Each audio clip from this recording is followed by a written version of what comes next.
ating binasa kanina, isang talata lamang po yung ating pag-aralan dito. Subalit, ito pong kabuuan nito ay tinutukoy po ni Lord ng kanya pong pagparito, no? Ng kanyang tinatawag po na the second coming of our Lord Jesus Christ. Kaya sinabi po niya dito na sa kanyang pagparito ay katulad po ng isang magnanakaw sa gabi. Kaya ibig sabihin lamang ay ang ating Diyos ay hindi po natin alam yung kanyang pagparito, no? Yung ating Panginoong Heso Kristo. Kaya may mga babala siya, may mga warnings po siya, may mga sinasabi po siya na meron tayong dapat gawin, meron tayong hindi dapat gawin sa atin pong paglilingkod na ito. At of course, ay wag natin kalimutan yung ating pinaka-theme, no, ng ating pag-aaral ngayong umaga po ito ay ito po yung ating year-end Thanksgiving. Nang sabi po ay sa 1 Thessalonians chapter 5 verse 18, and everything give thanks, for this is the will of God in Christ Jesus concerning you. So dito po tayo ngayon mag-concentrate sa ating pag-aaral kung bakit po sinabi po ito ng ating Panginoon, no? At sa mga talata pong ito ay atin pong makita na binigyan po ng halaga ng ating Panginoon yung atin pong pasasalamat sa Kanya. Right? Kaya ang pagpapasalamat po ay actually hindi lamang po sa tuwing isang taon, kundi dapat araw-araw po sa buhay po natin. Amen po? Kaya naman natin nasabing year-end kasi siyempre po, yung kabuuan na ginawa po ng Diyos sa atin mula noon, no, buong taon, kung paano tayo kinalinga po ni Lord, kung paano po tayo binigyan ng mga biyaya po ng ating Panginoon, kung paano po niya dinugtungan pa yung buhay po natin. Kaya tayo po ay nakarating, no, sa buong taong po ito. Kaya salamat po sa ating Panginoon. Okay? Kaya, beloved brethren, today we come to a simple verse. No, simple lamang po ito, sapagkat isang talata lamang po. Yet one of the most challenging commands in the Christian life. No? So, ito pala ang 1 Thessalonians chapter 5 verse 18 ay mga kautusan po ito ng ating Panginoon na dapat po nating bigyan ng pansin, no, sa atin pong paglilingkod na ito, no? Kung meron man tayong mga ginagawa, meron tayong mga bagay na kung saan po ay busy, dapat unahin po natin, of course, yung ating Panginoon. Amen po? Sapagkat siya po ang pundasyon, siya po ang sentro ng ating paglilingkod na ito. So mahalaga yung makita natin na dito po sa ating binasa ay utos po ito sa Kristiyanong pamumuhay. No, the Apostle Paul does not say, give thanks when life is easy. Okay? Kasi maraming mga tao nagkapasalamat lamang sa Lord pagka ang buhay nila ay sagana. Yung ibig sabihin ay wala silang mga problema, di ba?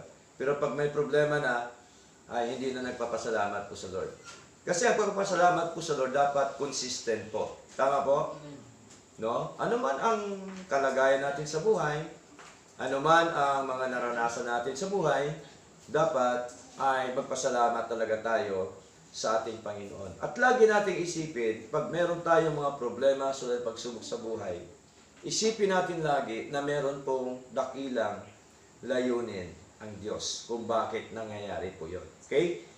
So dito po ay hindi lamang po tayo magpasalamat dahil ang buhay po natin ay madali, easy lang. He does not say, give thanks when prayers are answered. O di kaya, Kaya ka nagpapasalamat dahil ang panalangin mo ay tinugon no, ng ating Panginoon. He says, in everything, give thanks. Sa bawat mga bagay ay magpasalamat, sabi po ng ating kapatid na Pablo. Kaya pasalamatan natin, maliit man yan na bagay, malaki man yan na bagay, no, lahat po yan, pasalamatan po natin ang Diyos. I-acknowledge po natin no, yung ating Panginoon sa atin pong mga buhay. This command touches every believer. No? Every believer po ito. Kasi sa mga unbeliever, walang po ito. Walang saysay po ito sa kanila. Kasi mga unbeliever po sila eh. No? Baga sa walang kwenta, walang kagandahan idudulot sa kanila yon. Pero sa atin, bilang mga believers of our Lord Jesus Christ, ay napakahalaga yung ating gawin, yung utos po ng ating Panginoon. Every situation and every season of life. No? Kung ano man ang mga sitwasyon ng buhay po natin, ay dapat po tayo sumunod, magpasalamat sa ating Panginoon. Thanksgiving is not based on feelings, circumstances, or comfort. It is based on the will of God and our position in Christ Jesus. So ito po ay nakabase doon sa utos ng ating Panginoon. Pag sinabi pa ni Lord sa pagitan ni Pablo na in everything give thanks. Ang tanong, utos po ba yon? In everything give thanks. Utos po yan, mga kapatid. Utos po yan ni Lord sa pamagitan po ni Pablo. Now, the following lessons are presented for our learning today. No? Dapat meron po tayong matutunan sa atin pong pag-aaralan ng mga salita po ng ating Panginoon. Kaya pakinggan po natin maigi ang mga salita po ng ating Diyos. Now, number 1, the command to give thanks. The command to give thanks. Bakit po? Sapagkat sabi ni Pablo, in everything, give thanks. This is not suggestion. Hindi po ito sinuggest ni Pablo na tayo po ay magpasalamat. It is a command from God. Ito po ay utos talaga mula sa ating Panginoon. At hindi naman ito sasabihin ni Pablo kung hindi utos ni Lord. Tama? Sapagkat si Pablo, tandaan po natin, isa po siya sa apostol na pinakamatapang na apostol at isa po siya sa pinakamasipag na apostol na mangaral po ng mga salita ng ating Panginoon. No? Thanksgiving is a part of Christian obedience. Yun po yan. Parte po ng buhay natin bilang Kristiyano, yung atin pong pasasalamat. Sapagkat once na tayo nagpapasalamat po sa Lord, ibig sabihin, sinusunod po natin ang utos po ng Panginoon. Tama? Sinusunod po natin ang gusto ng ating Panginoon. Okay? A believer who refuses to give thanks is resisting the command and will of God.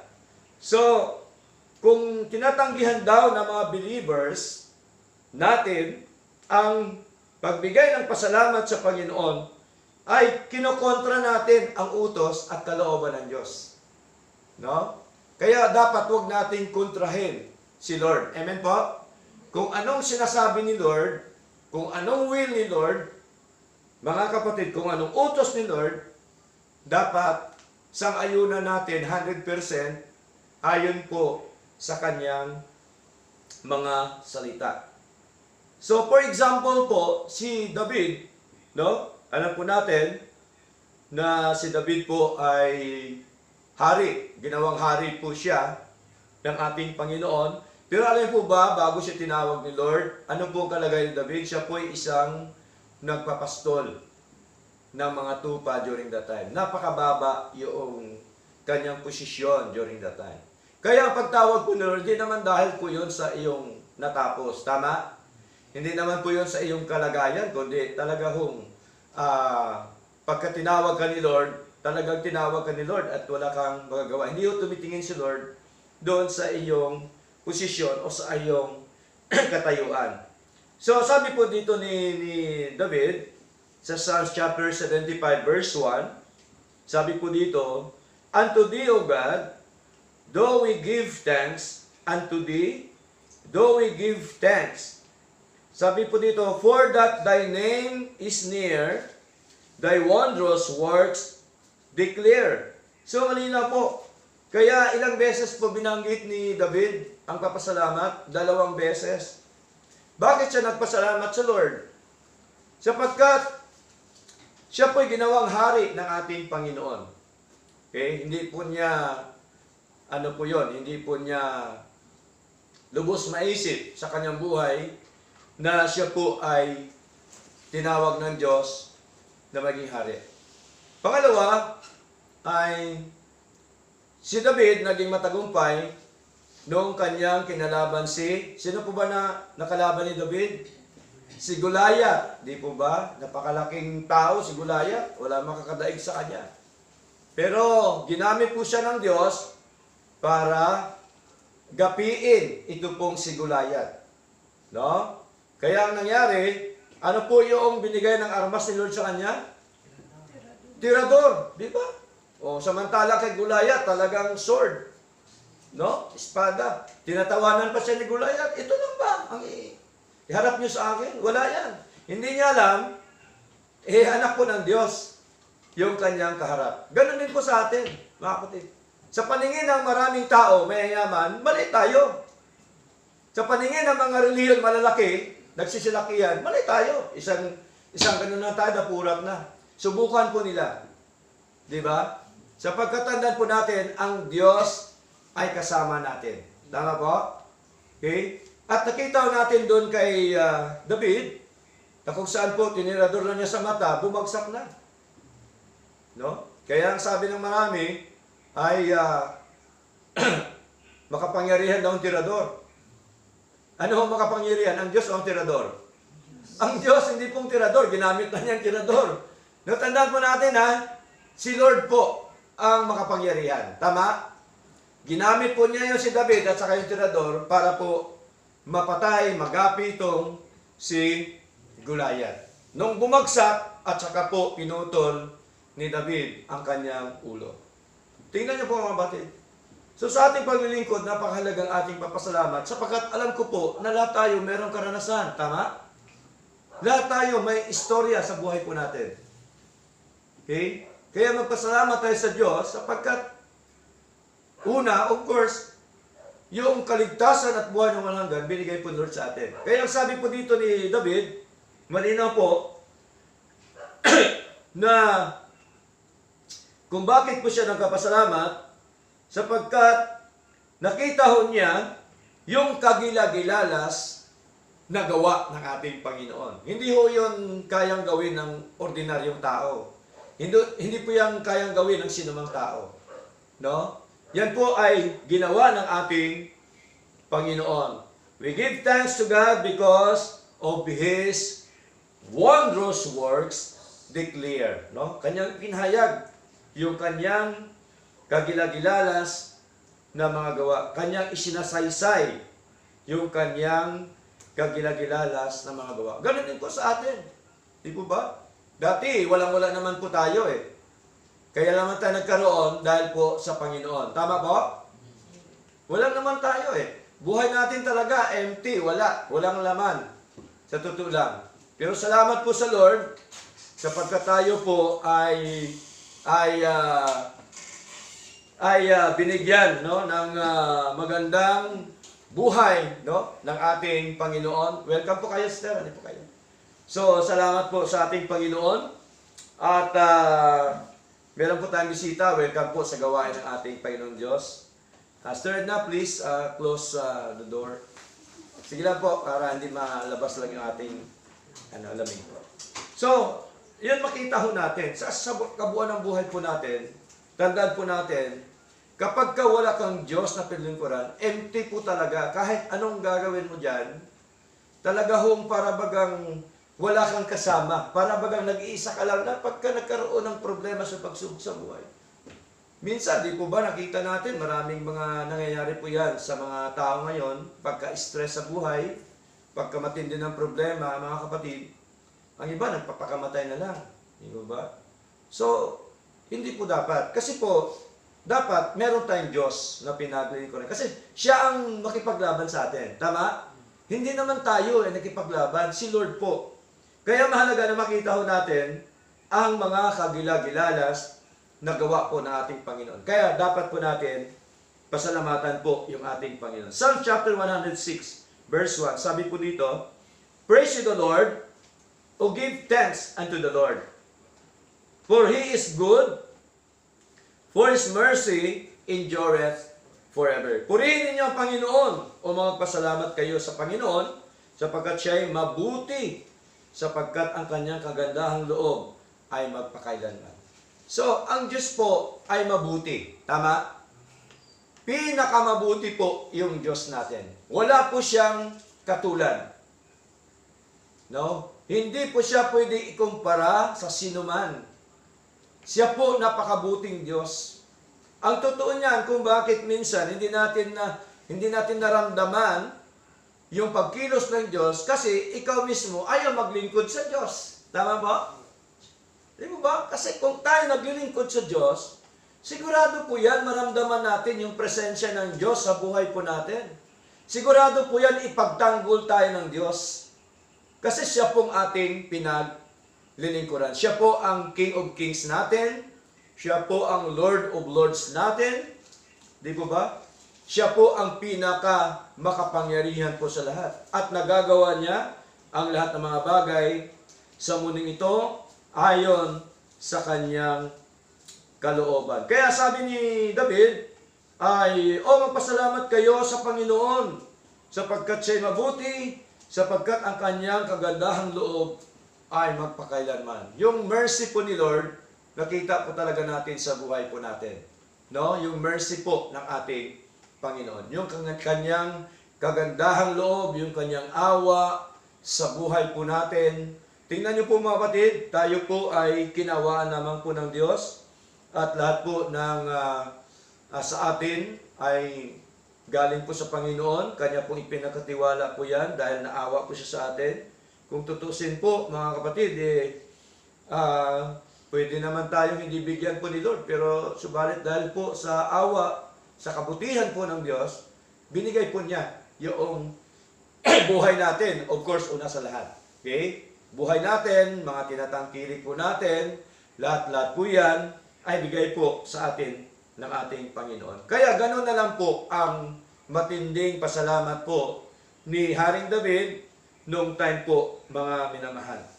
Now, David always give thanks to God because his entire life was a personal experience of God's faithfulness. Tingnan niyo po kung bakit po si David ay lagi nagpapasalamat. Kasi talaga hong na-experience niya sa buhay po niya. No? Ang katapatan ng Diyos. Naranasan din po ba natin yung katapatan ng Diyos sa buhay natin? Mukhang mahina yata. Amen. Naranasan natin lahat. Tingnan niyo po hindi ka pa nananalangin, binigay na ni Lord sa iyong hininga buhay. Tama? Amen. Araw-araw po. Hindi pa tayo lumuluhod nanalangin sa Lord, binigay na ni Lord, nakagising ka, malakas ka, masigla ka. So, gaano kabuti po ang ating Panginoon? Dapat makita ho natin yan. Dapat ma-acknowledge po natin na si Lord pala ang nagbigay sa atin ng buhay, nagbigay po ng lahat ng mga bagay, ng kabutihan sa buhay po natin. Kaya ito po, hindi ho ito biro yung karanasan po ni David na kung saan po ay nakita ho natin na ang kanyang karanasan sa katapatan po ng ating Panginoon. No? Enjoy, no? Sa kagalakan po niya, in danger, sa mga panganib, no? Ng kanyang buhay, in sin, sa kanyang pagkakasala sa Lord. No? And in restoration. Ang kagandahan, meron po siyang tinatawag po na puso na pagbabalik loob sa Lord. No? Na-restore po siya ng ating Panginoon. Kaya nung nakasali sa during the time, kay Bathsheba, di po ba? During the time, nakasala sa kay Bathsheba, ay nagbalik loob po siya sa ating Panginoon. Kasi gusto lamang po ni Lord na tayo po ay magbalik loob. Amen po? Wala po tayong magagawa pag wala talaga ang Diyos sa buhay natin. Kaya sa buhay kong ito, mga kapatid, tandaan po natin, kahit man anong sabihin ng tao sa akin, okay lang yan. Ang mahalaga, nagagawa ko yung kalooban ng Diyos. Amen po? Amen. Importante po yun. Dapat si Lord ang lagi natin i-acknowledge sa buhay po natin. Okay? Ano pong sabi dito, mga kapatid? Thanksgiving for David was not based on comfort, but on who God is and what God had done in his life. Di ba? Yung kanyang pasasalamat po, hindi po yan dahil sa mga na-comfort siya o anuman sa buhay po niya, kundi ito po ay dahil po ginawa niyang pasasalamat dahil po sa Diyos at anuman ang ginawa ng Diyos sa kanya. Okay? So, alam ko po yun, lahat tayo naranasan natin ang kabutihan po ng Diyos. Kaya po, tinuturuan tayo ni Lord na dapat magpasalamat po sa Kanya. Kaya sabi niya, in everything, give thanks. Sa bawat bagay, magpasalamat kayo. Napakarami nating ipagpasalamat sa Lord. Tama po? Buhay natin, negosyo natin, trabaho natin, lahat po yan dapat ipagpasalamat po natin sa ating Panginoon. Now, pagdating po sa bagong tipan, lumang tipan kanina ating binasa, dito tayo ngayon sa bagong tipan, sabi po dito ni Paul, mga kapatid, cease not to give thanks for you. No? Sabi ni Pablo, hindi ako tumitigil magpasalamat sa iyo. Tingnan niyo po kung anong mga termino ang ginamit po ni Pablo, hindi daw siya titigil sa pagpasalamat po sa Lord. Kaya dapat ganun din po tayo. Magpasalamat tayo sa Lord, ano man ang kalagayan sa buhay po natin, magpasalamat po tayo sa ating Panginoon. No? At ano pa po sabi doon? Making mention of you in my prayers. So, nagpapasalamat siya, mga kapatid, na walang humpay, walang tigil po, no? Sa ating Panginoon. At binabanggit din po niya sa kanyang panalangin, of course, yung mga kapatid sa church, yung mga mananampalataya. Kaya ho, mahalaga yung ating pananalangin, pasasalamat sa ating Panginoon sapagkat tayo po ay dinala dito ni Lord. Tama po? Tayo po ay naglilingkod sa Lord. Tayo po ay binigyan ng privilege ng ating Panginoon na siya po ay ating paglingkuran, bigyan po ng karangalan sa ating mga buhay. At of course, mahalaga din po yung ating panalangin po sa Lord. Tama? Kaya ang panalangin natin, may kasama po yung pasasalamat sa ating Panginoon. Hindi po pwede na hindi tayo magpasalamat po sa Lord. Kaya tayo ay magpasalamat po ngayon sa buong taon na ginawa po ng Diyos, sa buong taon na struggle sa buhay, sa buong taon na lahat-lahat kung ano man nangyari sa atin, ipagpasalamat natin sa Lord, yun man ay mabuti o masama. Hindi lamang sa mabuti tayo magpasalamat. Di ba? Ano man ang nangyari sa buhay natin, pasalamatan pa rin natin si Lord. Kasi mayroong dakilang layunin po ang ating Panginoon. Okay? Now, 1 Thessalonians chapter 1 verse 2, sabi po ni Pablo ulit sa mga kapatiran sa Thessalonica, we give thanks to God always for you all. Tingnan niyo po, no? Sabi ni Pablo, nagpapasalamat kaming lagi sa Diyos dahil sa inyong lahat. So, pinapasalamatan po niya ang Panginoon dahil sa mga kapatiran na nagpapatuloy, ibig sabihin, sa paglilingkod po sa ating Panginoon. No? Kaya pasalamatan natin ang ating Panginoon na tayo po ay nandito ngayon lahat. Tama? Na tayo po ay patuloy na naglilingkod po sa ating Panginoon. Sabi pa po dito, making mention of you in our prayers. So, talaga hong masipag si Pablo sa kanyang pananalangin at sa kanyang pasasalamat po sa ating Panginoon. Nagkapasalamat po siya ng kanyang buong puso, ng kanyang buong buhay, sa kanyang paglilingkod sa ating Panginoong Diyos. So, ano pa po ang pasalamatan natin sa Lord? Yung pagligtas ng Diyos sa atin. Tama? Okay? Si Lord po ba nagligtas sa atin sa impyerno? Baka meron pa sa atin, reliyon ha? Baka meron sa atin, tao ang nagligtas. Hindi o, si Lord ang nagligtas sa atin. Binigyan po tayo ni Lord ng walang hanggang buhay. Ang sabi po ni Lord, mga kapatid, basahin po natin, aklat po ng John chapter 10. No? Meron po ditong napakagandang binanggit po yung ating Panginoon. John chapter 10 verse 28. No? Sabi po dito ni Lord, "And I give unto them eternal life, and they shall never perish, neither shall any man pluck them out of my hand." So malinaw, binigay po ni Lord sa atin ang buhay na walang hanggan. Ang buhay na walang hanggan ho, hindi ho yan nabibili. Wala po yan kapalit. Libre po yan, kaya nga gift ni Lord eh. Tama po? Kaya sabi ni Lord, "For by grace are ye saved through faith, and that not of yourselves. It is the gift of God." Hindi mo yun pananampalataya ni Lord John sa Ama. Kasi kung pananampalataya mo yun, dapat sinabi ni Lord, that is not according to your works. Dapat sinabi niya, according to your works. Di mo ba? Bakit sinabi niya, not according to your works? Kasi hindi mo yun pananampalataya eh. Ang pananampalataya yun nagbigay ng biyaya. Ang ating Panginoon Kristo. Tandaan po natin si Lord, may pananampalataya din sa Ama. Tama ba? Meron siya pananampalataya. Hindi lang po tayo. Kaya nga pananampalataya ni Lord at sa atin, parehas. Basahin po natin. Okay? Mga kapatid. Romans chapter 3, verse 22. Para malinaw lamang po, hindi ko sinasabi na huwag na tayong sumampalataya. Okay? Nanampalataya tayo sapagkat tayo niligtas ni Lord. Romans chapter 3, verse 22. Anong sabi?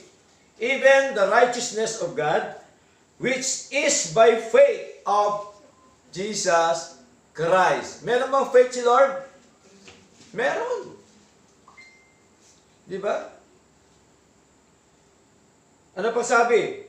"Unto all and upon all them that believe, for there is no difference." Walang pagkakaiba ang pananampalataya natin kaysa pananampalataya ni Lord sa Ama. Bakit? Ang pananampalataya natin ang nagbigay si Lord. Tama? Kaya wala po talagang pagkakaiba yon, mga kapatid. So yung faith na tinutukoy doon, yung faith ni Lord doon sa Ama. Kasi sinabi niya, not according to your works. Because if faith without work is dead. Tama? Kung ikaw ay nanampalataya na walang gawa, patay po yan. Kaya ang pananampalataya, may gawa po talaga yan. Kaya nga sabi po ni Pablo, not according to your works.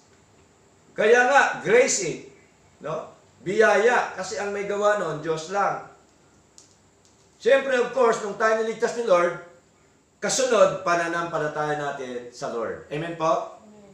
Hindi po pwede mauna ang puno sa taas at ang sanga sa baba. Okay? So, malinaw po yun. Kaya sabi ko dito, dapat tayong pasalamat kasi binigay ni Lord sa atin ang kaligtasan at buhay na walang hanggan. Sabi po dito, 2 Thessalonians chapter 2, verse 13, sabi po ni Pablo, "But we are bound to give thanks always to God for you, brethren, beloved of the Lord." So, naka-address sa brethren. Naka-address sa beloved of the Lord. No? Sa mga minamahal sa Panginoon. Because, bakit po nagpasalamat lagi si Pablo? Sabi ni Pablo, because God hath from the beginning chosen you to salvation. Kaya magpasalamat tayo sa kaligtasan natin. Kasi tayo, pinili ng Diyos sa kaligtasan. Okay? So malinaw po yan. Kaya sabi dito, through sanctification of the Spirit, kaya tayo born again ng Espiritu ng Diyos, ang buhay natin dati ay hindi kaya sa Lord, ginawa tayo, naging kaaya-aya ng Panginoon, kinilos tayo ng kapangyarihan ng Diyos, kinilos tayo ng Espiritu ng Diyos, yung dati nating pananaw na iba na, pananaw natin dati lagi sa kasalanan, sa bisyo, pero ngayon, dahil binago tayo ng Diyos, sa pagitan ng kapangyarihan ng Kanyang Banal na Espiritu, tayo po ngayon ay naging bago na. Kaya nga, ang nakipag-isa kay Kristo, sabi po ni Pablo, ay isa ng bagong nilalang. Yun po yun, no? 2 Corinthians chapter 5 verse 17, sabi po doon ni Pablo, if anyone be in Christ, he is a new creator. All things are passed away. Behold, all things are become new. Anong kasunod? Nung niligtas tayo ni Lord, kinilos tayo ng Espiritu ng Diyos, anong kasunod? And belief of the truth. Okay? Kasi hindi po pwede magkaroon ng pananampalataya ang hindi ligtas. Tama? Tama po? Totoo po yan. Bakit pastor, yung mga magnanakaw, mga drug addict, may pananampalataya din daw sila. Sabi lang nila yon. Madali lang sabihin. Tama? Madali lang sabihin yun. Pero, pag tinignan mo ang ginagawa, wala ho talaga. Walang pananampalataya. Kasi kailangan ay meron kang bunga, merong ebidensya sa ating paglilingkod po sa ating Panginoon. Kaya malinaw po, unbelief of the truth. Kaya tayo sumasampalataya sa katotohanan dahil po tayo pinili ng Diyos sa kaligtasan. Amen? Pinili tayo ng Diyos sa kaligtasan. Mga kapatid. So malinaw po, ano pa pong sabi dito? Ituloy natin. God commands us to give thanks not only in church worship, but in daily life, at home, at work, and even in suffering. Magpasalamat tayo sa Diyos. Ano man ang kalagayan ng buhay natin. Dapat sundin natin ang utos ni Lord na magpasalamat po sa Kanya. Yan man po ay saan man tayo naroon, yan man nakaranas tayo ng suffering sa buhay, ay dapat po magpasalamat po tayo sa Lord, mga kapatid. Kaya, Paul did not cease, mga kapatid, to give thanks to God because, like David, his life was a living testimony of God's grace, power, and faithfulness, from persecution to salvation, from suffering to hope. Paul's thanksgiving flowed from grace received, not from comfortable circumstances. So malinaw po na matindihong karanasan po ni Pablo, katulad din po ni David. No? May mga karanasan. Tayong lahat, may istorya buhay natin. May karanasan tayo. Tama po? Okay? Hindi po yan mawala sa buhay po natin, ang ating mga karanasan. Pero dapat, ang nakaraan na po yan. Tama? Amen. Ano pong harapin natin? Yung nakalaan na binigay ng Diyos sa atin. Amen po? Amen. Yung nakalaan, hindi yung nakaraan. Tama, may history tayo sa buhay, pero nakalaan na po yun. Dapat ang nakalaan, yun po yung ating tutukan sa ating paglilingkod po sa Lord. Now, malinaw na ang pasasalamat po, the command to give thanks. That is number 1. Number 2, the scope of thanksgiving. Ano bang sakop ng ating pagpapasalamat sa Lord? Sabi ni Lord, and everything. Sa bawat bagay sa buhay po natin, dapat na siya po'y ating pasalamatan. This praise does not mean we thank God for sin or evil. No? Hindi tayo pasalamat dahil sa kasalanan, dahil sa masama, kundi, but we thank Him in every situation, trusting His wisdom and sovereignty. No? Dapat magtiwala tayo sa kaalaman ng Diyos at sa Kanyang soberanong ginagawa sa buhay po natin. In times of blessing, material blessings, physical blessings, and most of all, spiritual blessings. Natanggap ba natin yung lahat? Sa Lord? Noong nakaraan nating pag-aaral, ang blessing ni Lord ay umapaw. Di ba? Overflowing. Blessing ni Lord. No? Ano pa isa? Overtaking. Di ba? Hindi mo pa hiningi, binigyan ni Lord. Di ba? Hininga mo, buhay mo, bigyan na agad ni Lord yun. Ano pa po isa? Overloading. Overloading, ang blessing po ni Lord, mga kapatid. Makita po natin yan sa buhay po natin. Minsan kasi hindi natin lang nakikita eh. Pero ang totoo niyan, nandyan po ang blessing po ni Lord sa buhay po natin. Okay? When God gave eternal life, provides and supply our needs, heals and answers prayers, thanksgiving should flow naturally. So, binigay niya sa atin, walang hanggang buhay, siya nag-provide, siya nag-supply. Provider ba si Lord? Yes. Supplier ba si Lord? Yes. Hindi lang si El Toro supplier, mga kapatid. Si Lord, number 1 na supplier. Diba? Oh. Philippians chapter 4 verse 19, ang sabi? But my God shall supply all your needs. Di supplier si Lord. Diba? So malinaw po yun, mga kapatid. Ano pa bang sabi dito?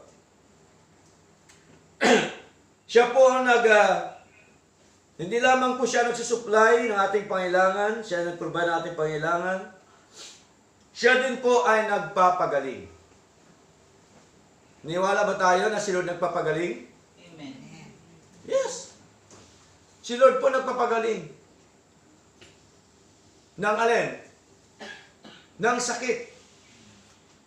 Diba? Sakit espiritual. Pinagagaling tayo ni Lord. Tama ba? Sakit pisikal. Di ba? Pinagagaling tayo ni Lord. Lahat tayo may karanasan. Ako dati muntik na mamatay. Di ba? Oh. Pinagaling po tayo ni Lord. Lahat po. Pinagaling po tayo ng ating Panginoon. Even our spiritual life. Ano pa po, mga kapatid? Una, dito po ang blessing ni Lord doon po sa langit. Ito po yung eternal salvation. Sabi po niya dito, sa Ephesians chapter 1 verse 3 up to verse 4, Blessed be the God and Father of our Lord Jesus Christ, who hath blessed us with all spiritual blessings in heavenly places in Christ. Tingnan niyo po.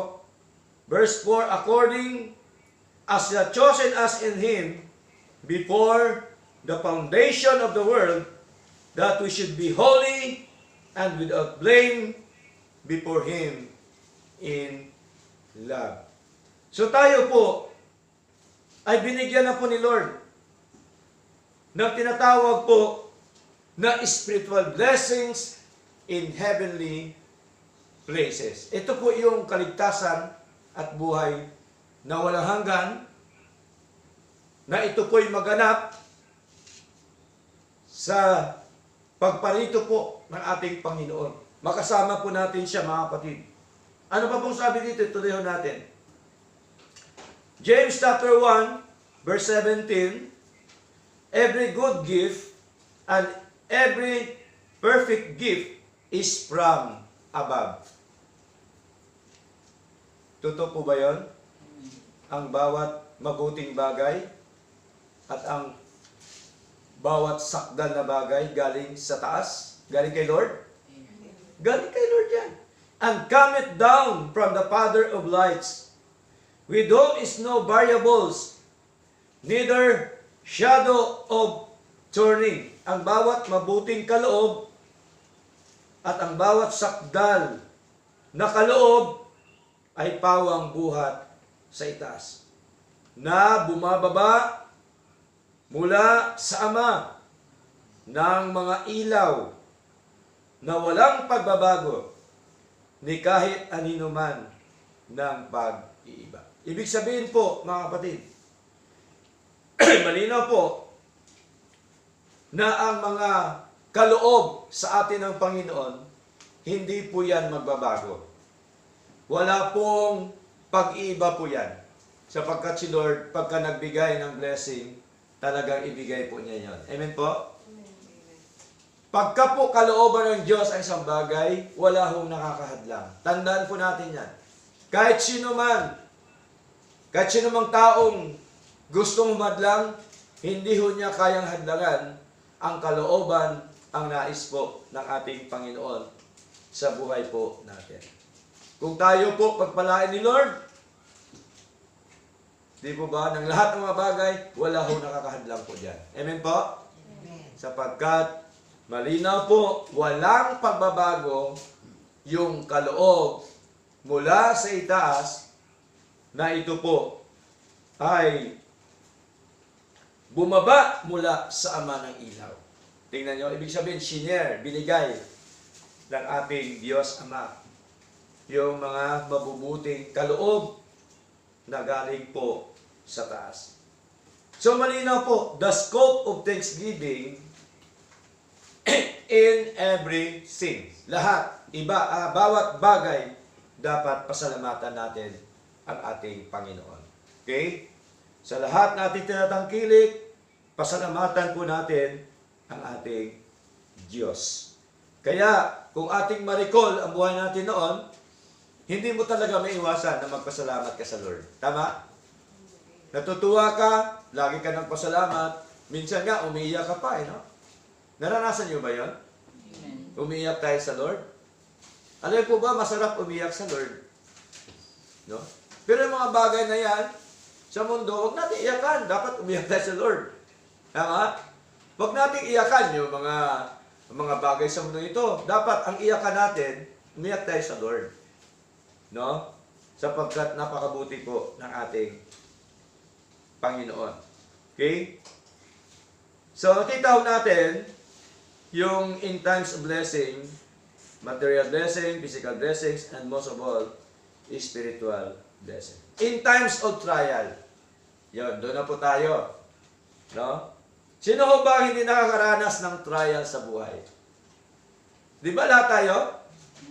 Nakaranas tayo ng trials sa buhay. Okay? Pero ang tanong, pinabayaan ba tayo ni Lord? Hindi. Di ba? Hindi. Ang hinahanap lang ni Lord, yung ating katapatan sa Kanya. Ang ating paglilingkod. Ang ating pagsunod. Yun lamang po. Hindi naman pinababayaran ni Lord sa atin ang kabutihan niya eh. Tama? Ang gusto lamang ni Lord, ang ating gagawin, sumunod sa Kanya. Maging tapat sa Kanya. Yun lang po eh. Wala naman po iba eh. Wala naman hiningi sa Lord sa atin ng pera. Tama? Eh bakit pa siya hingi eh? Sa Kanya na lahat. Di ba? Oo. Kaya pagka tayo may problema, sino kagad ating lapitan? Si Mayor ba? Si Presidente ba? Yung mayaman ba nating kamag-anak? Hindi po, si Lord. Kasi ang kayamanan na yan, limitado lang sa Kanya. Ang kayamanan ni Lord, unlimited. Kanya lahat yan eh. Kaya niya kilusin kahit sino. Kaya hayaan na natin, basta tayo maglingkod sa Lord, sumunod sa Kanya, at makita ho natin yung sunod-sunod na mga pagkapala ng Diyos sa buhay po natin. Kaya tingnan niyo po, yung mga taong hindi naglilingkod, wala akong kasiyahan sa buhay. Totoo po ba yan? Yes. Kahit meron na, talagang mag-isip pa yan, para magkaroon pa rin, magkaroon. Kaya tingnan niyo po, marami napapahamak. Kasi walang kakontentuhan sa buhay. Pero yung totoong pagpapala ng Diyos, dapat maging kontento tayo. Tama? Kung anong meron tayo, maging kontento tayo, magpasalamat po tayo sa Lord. Kaya ang una natin lapitan, ang Diyos. Mahalaga po yun, mga kapatid. Kaya sa mga trials natin sa buhay,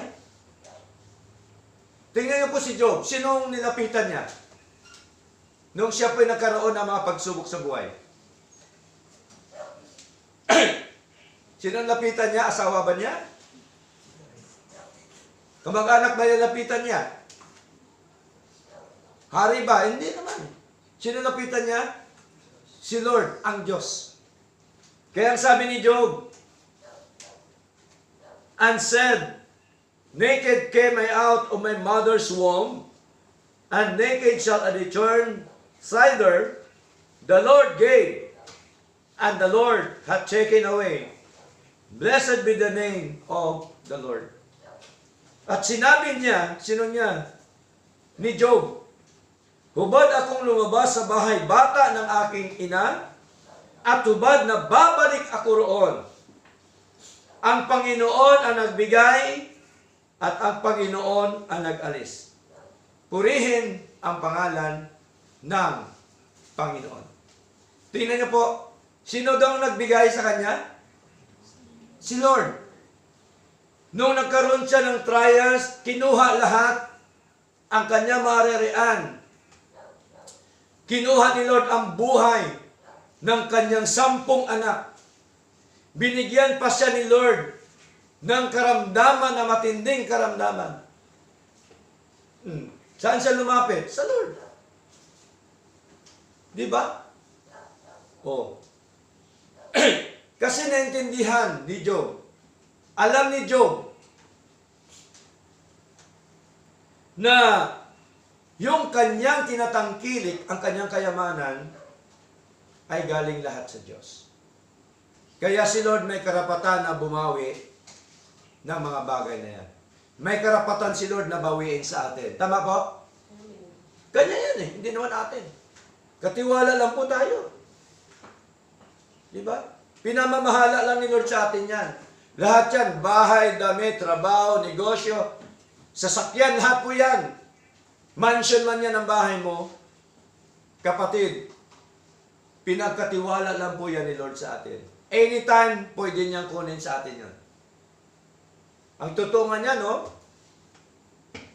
Nagalit pa yung asawa niya kasi pinuri pa niya ang Diyos.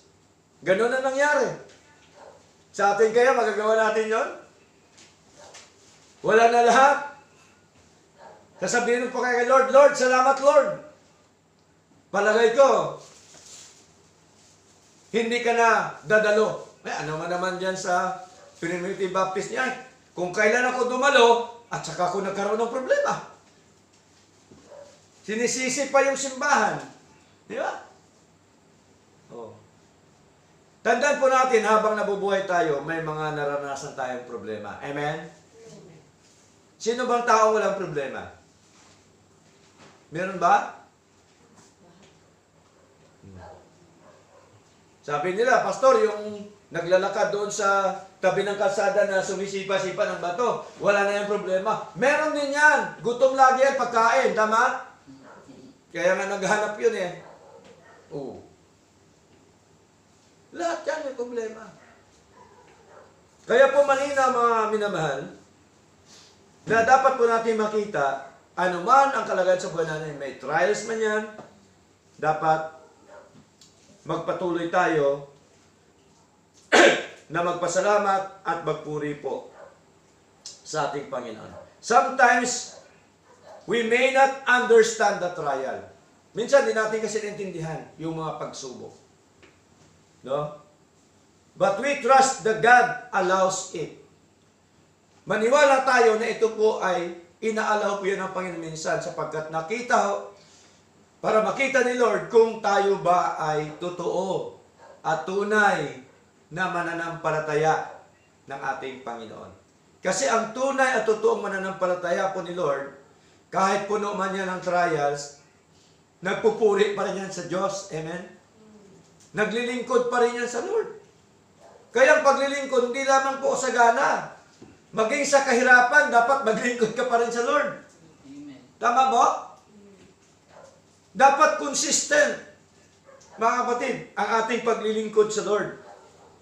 Okay? Kaya may mga bagay na minsan, inaalaw po yan ni Lord. Ito ang dahilan. Ito po ang sagot ni Lord. Kung bakit niya inaalaw. 1 Peter chapter 1 verse 7. Sabi dito, sa wikang Tagalog, upang ang pagsubok sa inyong pananampalataya ay lalong mahalaga kaysa ginto na sisira, bagamat ito'y sinusubok sa pamamagitan ng apoy. Sinusubok pala yung ating pananampalataya. Kung hanggang saan po ang ating pananampalataya. Di po ba? Sinusubok po yan, mga kapatid. Nang sabi ni Lord, sinusubok po yan sa pamamagitan ng apoy. Pag sinabing apoy, hindi literal na apoy. Ito yung mga apoy na mga pagsubok, matindi mga pagsubok sa buhay ng isang mananampalataya. Ay masumpungan sa ikapupuri at ikalulhati at ikararangal sa pagpakapahayag ni Hesus Kristo. Tingnan niyo po, kaya kahit man tayo may pagsubok, dapat nandun pa rin ang ating pagpupuri, pagluwalhati, pagbigay po ng karangalan sa ating Panginoong Hesus Kristo.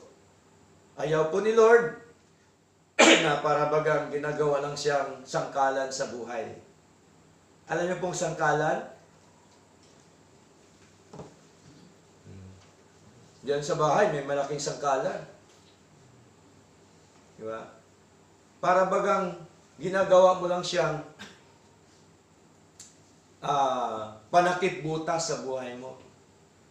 No? Pagka may problema, lalapit sa Lord. Ang iba naman, pagkasagana, ay lumapit sa Lord. Hindi na naglilingkod sa Lord. Okay ang buhay ko dito. Di ba? So, tandaan po natin, pag walang Diyos sa buhay natin, talagang walang kabuluhan po ang buhay po natin sa mundong ito. So, that is number 2, the scope of thanksgiving in everything. Number 3, the reason for thanksgiving. Ano pong rason? Bakit tayo nagpapasalamat? Ang rason po, for this is the will of God. Ito po ang kalooban ng Diyos. Anong pipiliin natin? Kalooban ba ng Diyos o kalooban ng tao? Kalooban ng Diyos. Kaya tayo magpasalamat lagi sa Kanya. In everything, bawat bagay na nasa atin, pasalamatan po natin ang ating Diyos. For this is the will of God.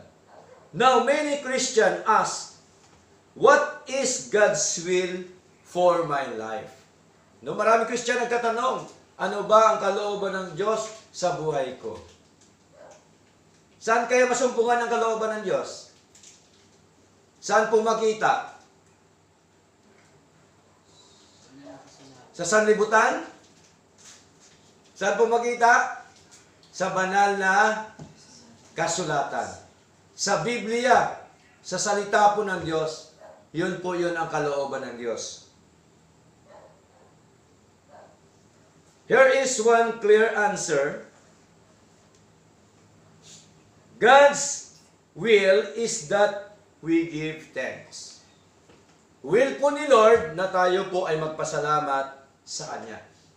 Kalooban po yan ng Diyos, sapagkat ang sabi po ni Pablo, for this is the will of God. Okay? Complaining, murmuring, and bitterness are signs of unbelief. Thanksgiving is a sign of trust and submission. Malinaw po ng pagpasalamat po ay tanda po yan ng ating pagtiwala at pagsumamo sa ating Panginoon. So mahalaga po mga kapatid.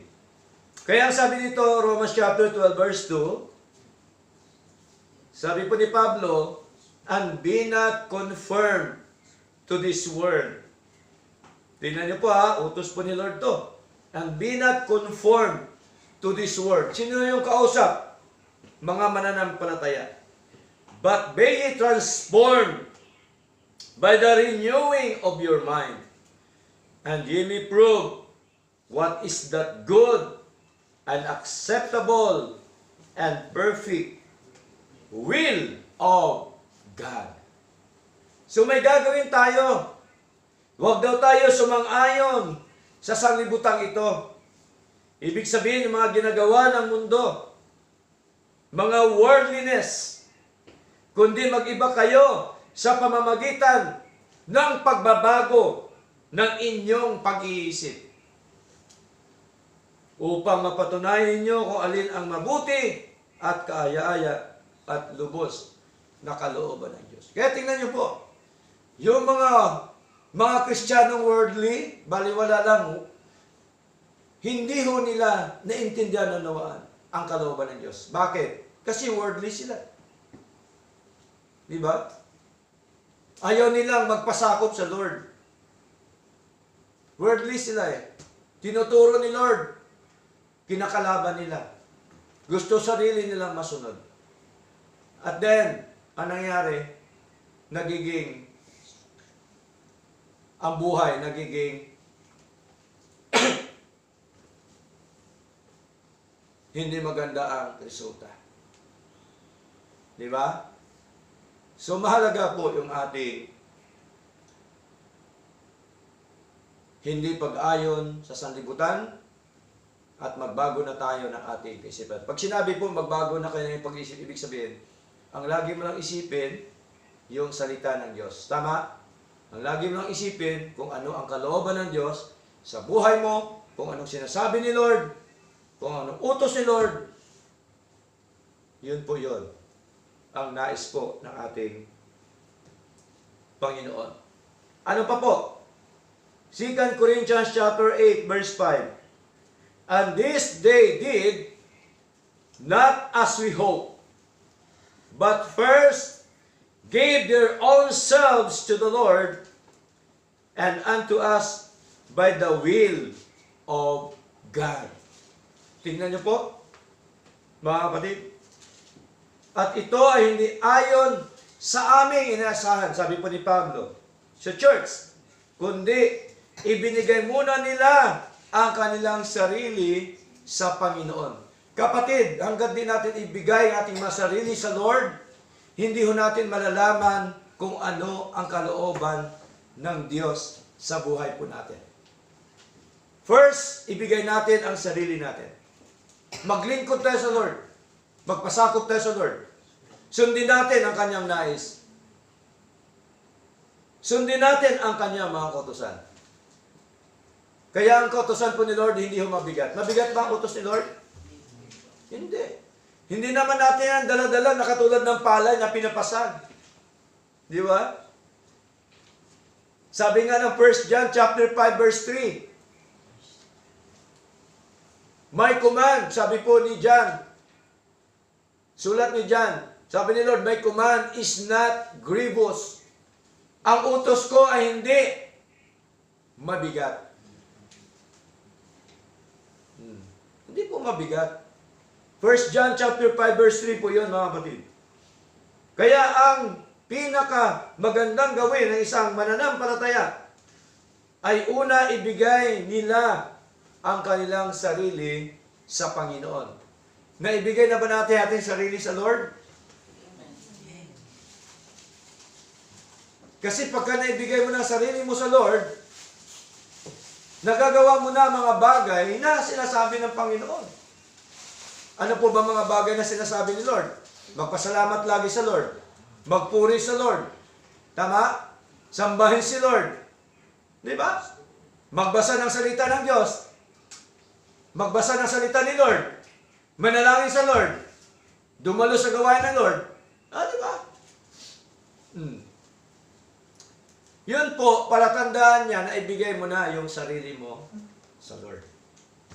Sa pagkatandaan po natin, hindi na tayo pag-aari po ng sarili natin. Hindi po natin pag-aari ang ating sarili. Kanino na tayong pag-aari? Pag-aari ni Lord. Tandaan po natin yan. Bilang mananampalataya, pag-aari na po tayo ng ating Panginoon. Kaya tamang sabi po ni Pablo, at ito ay hindi ayon sa aming inasahan. Nakita ho niya sa church. Kundi ibinigay muna nila ang kanilang sarili sa Panginoon. At sa amin, sa pamamagitan ng kalooban ng Diyos. When we give thanks, we acknowledge that God is wise, good, and in control. So si Lord po, siya ang matalinong Diyos, sa Kanya nagagaling lahat, at dapat natin siya i-acknowledge, siyang mabuting Diyos, at siya po ang nagkukontrol ng lahat ng mga bagay sa mundong ito. Kaya tingnan niyo po sa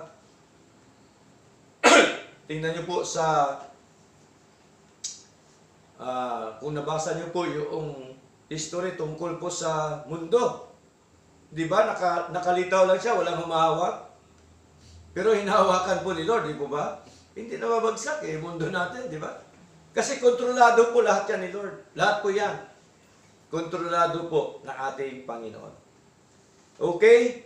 Yun po yun. The reason for thanksgiving, for this is the will of God. Now, number 4, the foundation of thanksgiving. Dapat ang foundation natin sa pagpapasalamat, hindi po yung tao. Tama? Ang pundasyon natin dapat hindi yung kayamanan sa mundo. Di ba? Kaya ako magpapasalamat sa Lord kasi mayaman ako ngayon. No? Karamihan ganun Di ba? Kaya ako magpapasalamat sa Lord kasi tinugon niya yung aking mga sinasabi. Okay? So dapat makita natin ang pundasyon ng ating pasasalamat po sa Lord. Sino ang pundasyon ng lahat? Of course, ang ating Panginoong Hesukristo. Kaya sabi niya doon, in everything give thanks, for this is the will of God in Christ Jesus. So our foundation, no other than our Lord Jesus Christ. True thanksgiving is only possible in Christ. Without Christ, life has no eternal purpose. Totoo po ba yan? Kung wala si Kristo sa buhay natin, wala yung ating pamumuhay na espiritual na pamumuhay sa Lord, wala yung ating eternal salvation. Kaya tayo nagkaroon dahil sa ating Panginoon. Kaya nagkaroon tayo lahat dahil sa Lord. Okay? Ano pa? Suffering has no hope. Pag wala si Lord, yung mga paghirap natin, walang pag-asa. Right? Ano pa? But in Christ Jesus, our sins are forgiven. Totoo ba yun? Pinatawad tayo ni Lord ating mga kasalanan. Our salvation is secure. Kaya meron tayong tinatawag na eternal security. Bakit? Hindi tayo maagaw ni naman Tama? Yung binigay na kaligtasan. Okay? Basa natin yung kanina. And then, our future is guaranteed. Pagka kay Lord tayo, ang future natin, maganda yan. Amen po? Maganda yan, ang future natin. Okay? Dapat, ituon natin at atin pong laging i-acknowledge sa buhay po natin na ang pundasyon ng ating buhay na ito, walang iba kundi ang ating Diyos. 1 Corinthians chapter 3 verse 11, for other foundation can no man lay than that is laid, which is Jesus Christ. Sapagkat sinuman ay hindi makapaglalagay ng ibang pundasyon o pinagsasaligan, kundi ang nalalagay na ito'y si Kristo Jesus. Kaya hindi tayo pwede magsabi na ang pundasyon ng ating pananampalataya ay si pastor sinuman o sinong naglagay ng simbahan, si Lord. Nakatayo na po yan Tama? Okay? Hindi na pwede tayo pa. Di ba? Nakatayo na po. Nandyan na po si Lord, mga kapatid. Siya ang nagtayo. 2 Timothy chapter 2, verse 19. Sabi po dito, nevertheless, the foundation of God standeth sure, having this seal, the Lord knoweth them that are His, and let everyone that nameth the name of Christ depart from iniquity. Tingnan nyo. Napakaganda po. Gayanmay ang matibay na pundasyon ng Diyos o pinagsasaligan ay nananatili na may tatak nito. Sure foundation, si Lord. Nananatili po. Nakatatak na po sa atin, mga kapatid. At ang matindi pa po ito, nakikilala ng Panginoon ang mga kanya. So, kilala tayo lahat ni Lord. Tama? Kasi, ang may-ari sa atin si Lord Nakikilala po ni Lord ang buhay po natin. Di po ba? Tayo hindi nakakilala natin sa pangalan, pero yung pamumuhay ng bawat isa sa atin, hindi po natin alam. Pero alam po yan ng Diyos. Tama? Alam ng Diyos kung nasaan ka. Alam ng Diyos ang bilang ng buhok mo. Alam ng Diyos lahat. Isip mo, puso mo, hindi mo pa sinasabi, alam na po yan ni Lord. Dahil siya po ay soberanong Diyos. Siya po ang matalinong Diyos. Okay? Kaya ano pa pong sabi ni Pablo? 2 Corinthians chapter 9 verse 15. Thanks be unto God for His unspeakable gift. Diba? Kaya tayo po ay magpasalamat sa Diyos sapagkat sa Kanyang hindi masabi na kaloob. Ibig sabihin, saganang kaloob ang binigay ng Diyos sa atin. Okay? Pag sinabing kaloob, walang bayad. Amen? Kaloob bigay. Di ba? Okay? Pero hindi yung kaloob na katulad ng isang bagay. No? Yung iba po kasi ang kaligtasan nila, parang isang bagay na ibigay mo. O, tanggapin mo na. Yung kaloob ko sa iyo. Hindi ganon ang kaligtasan. Okay? Hindi po yan isang bagay. Iyan po ay isang ginawa ng Panginoon sa atin na Kanyang ibinigay po sa atin, mga kapatid. Siya po ang tumanggap sa atin at siya po ang nagligtas sa atin. Binigyan tayo ng kaligtasan at buhay na walang hanggan. In the world ye shall have tribulation, but be of good cheer.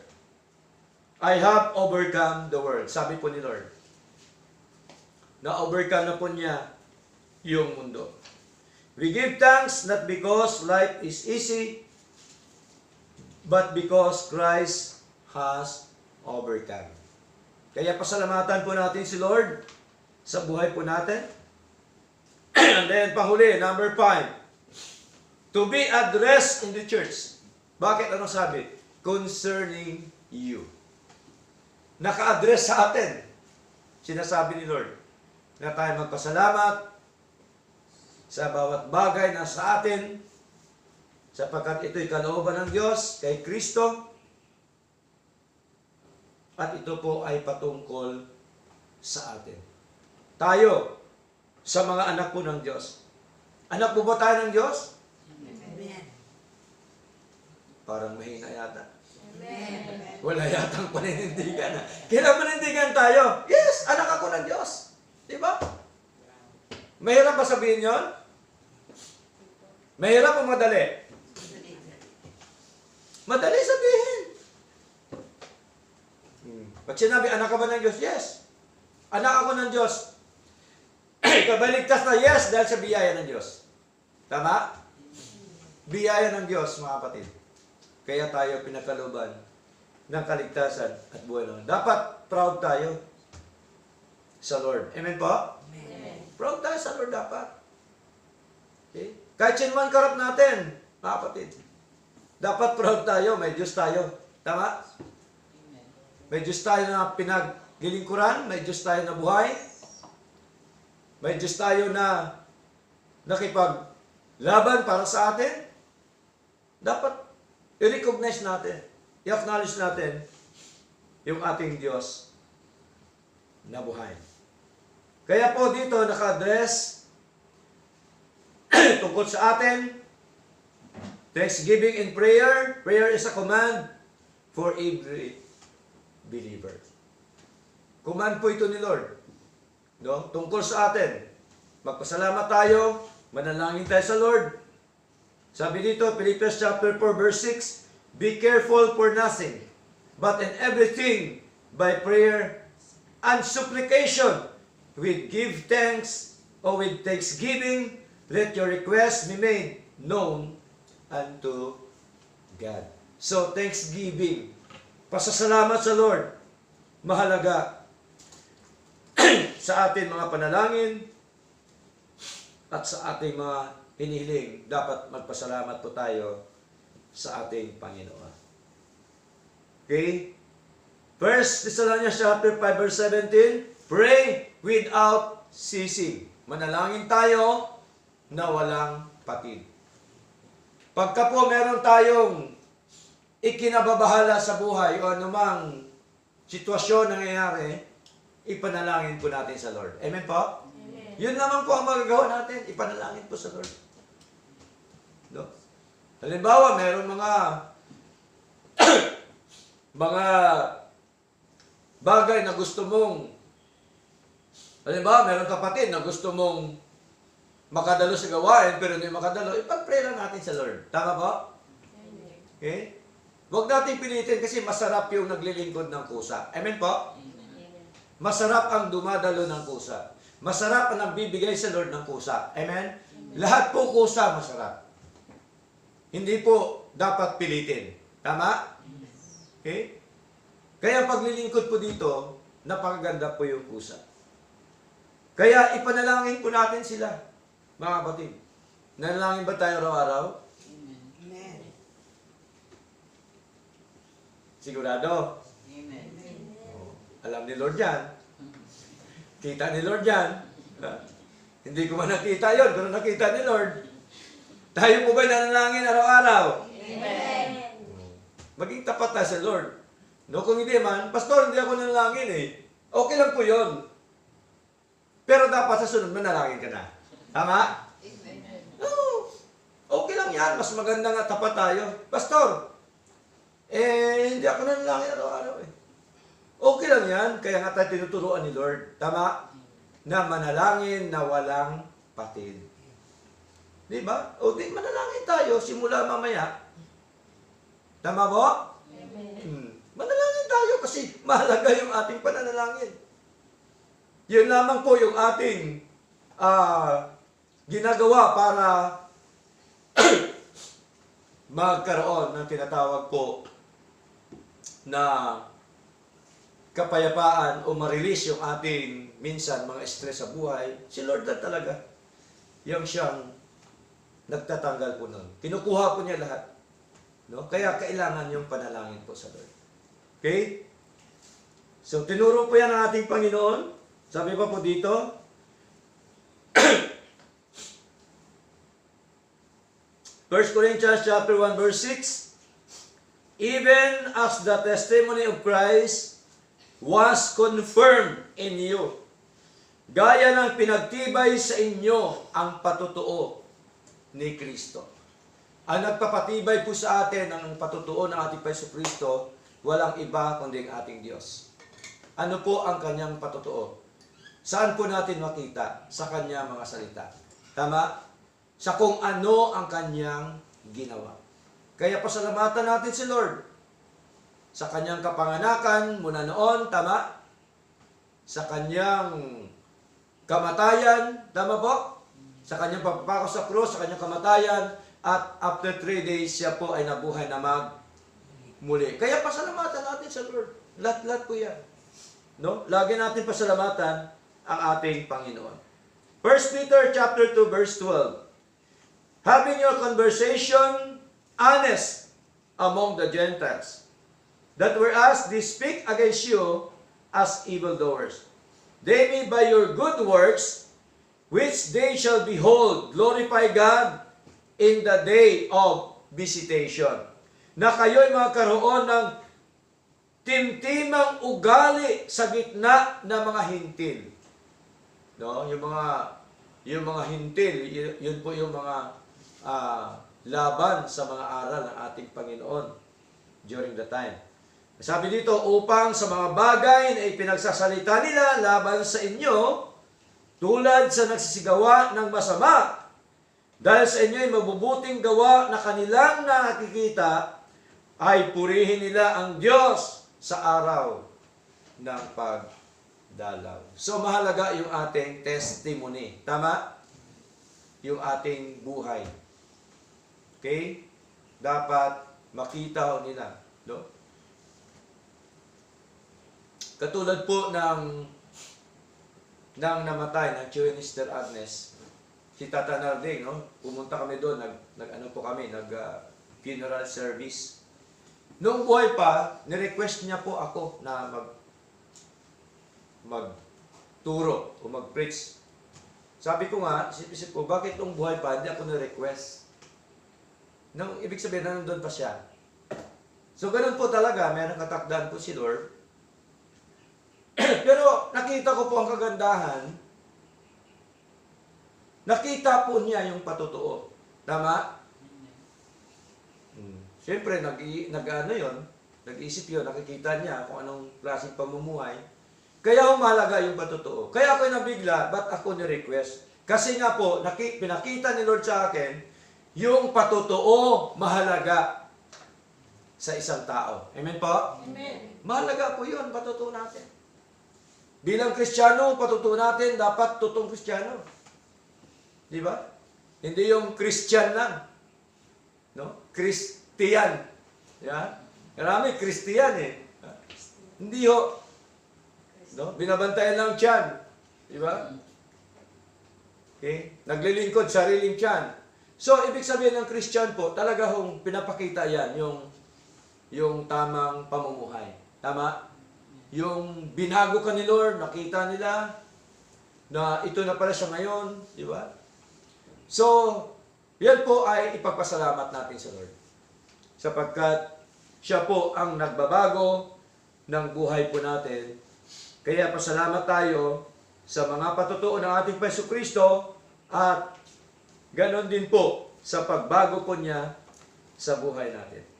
Now, the main purpose of Paul in 1 Thessalonians chapter 5 verse 18, yung pinaka-layunin po ni Pablo kung bakit sinulat po niya ito, is to teach believers to live a God-centered life marked by continual gratitude. No matter the circumstances, because this kind of thankful living aligns believers with God's will in Christ. So ito talaga ay nakaayon doon sa kalooban po ng ating Panginoon na tayo po ay magpasalamat sa ating Panginoon. Okay? Now, dadako tayo sa ating conclusion mga kapatid. Bago tayo magtapos. Beloved brethren, Thanksgiving is God's command. No? Gusto ko lamang po i-refresh natin ng konti. God's will, God's design for every believer. No matter what you are facing today, joy or sorrow, abundance or lack, you can obey this command. So mahalaga na sumunod tayo sa utos po ng ating Panginoon.